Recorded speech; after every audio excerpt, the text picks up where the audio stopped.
Allah Subhanahu wa taala memanggilku Ruqayyah binti Muhammad. Aku telah menolaknya, akan tetapi Allah murka dan aku sangat takut ketika itu karena semua urat-urat leherku menegang mendengar perkataan Allah dengan kekuasaannya, dan aku mohon ampun kepada Allah dan berkata, aku adalah Ruqayyah ya Allah, karena aku takut kepada Allah. Setelah itu Allah bersaksi, semua ini karena ketaatanku kepada Allah. Allah lah yang maha mengetahui, aku tidak mengetahui apa-apa. Ketika Allah memberikan kesaksiannya ini batas zaman, aku diberi kekuatan untuk menyampaikannya. Aku tidak bisa lari karena perkataan Allah ada di dalam jantungku. Bagaimana aku akan lari?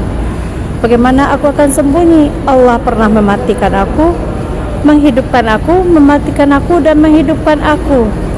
Hingga Allah berkata, persaksikan kebenaranku. Allah bersaksi, dan aku merasakan bagaimana mati itu. Dan tentu aku bertambah takut kepada Allah Subhanahu wa taala. Sejak kecilku Allah berkata di dalam kalbu sanubariku, dan aku pernah ingin menghilangkannya, akan tetapi tidak bisa, dan aku pasrah saja karena semua adalah kehendak Allah Subhanahu wa taala. Ketika Allah memanggilku Ruqayyah, di saat itulah Allah bersaksi, itulah janji Allah. Ini adalah batas zaman untuk kita datang pada panggilan Allah Subhanahu wa taala. Dan Allah ingin kita kembali kepadanya. Ini adalah batas zaman. Allah telah mengeluarkan seorang laki-laki yang terpilih tapi ingkar kepada Allah.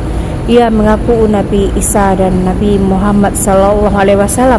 Itu adalah kedustaannya, dan ia mencariku di dalam mimpiku dan di dunia nyata, dan Allah takwilkan. Berhati-hatilah kita. Ini adalah zaman penentuan. Ketika Allah bersaksi, itulah batas zaman. Ambillah keselamatan dari Allah Subhanahu wa taala, kembali kepada Allah, dan Allah perlihatkan kepadaku kejahatan Dajjal. Allah mentakwilnya, itulah Dajjal yang sebenarnya.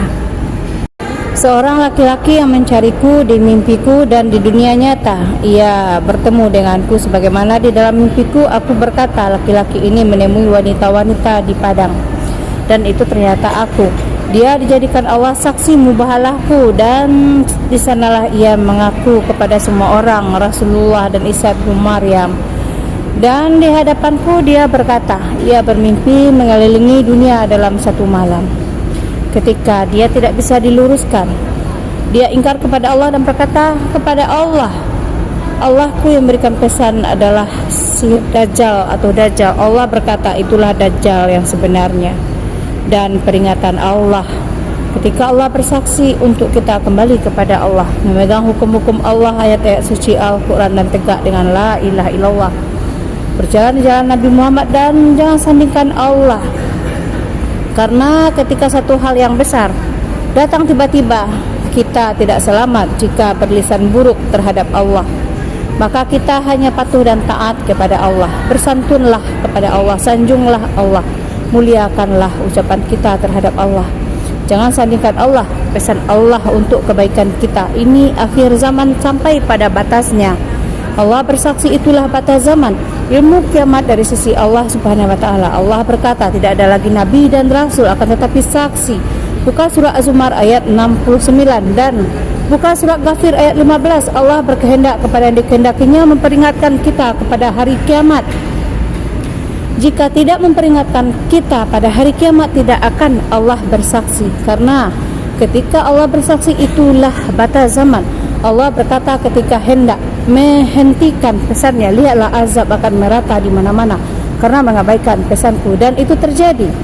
Bencana terjadi di mana-mana. Maka kembalilah kita kepada Allah. Panggilan Allah hak untuk kebaikan kita. Kembali kepada Allah. Jalan di jalan Nabi Muhammad, dan jangan menyandingkan Allah. Penuhi hukum-hukum Allah, ayat-ayat suci Al-Quran. Di sana hukum-hukum untuk kita. Jalan di jalan Nabi Muhammad yang patuh dan taat kepada Allah.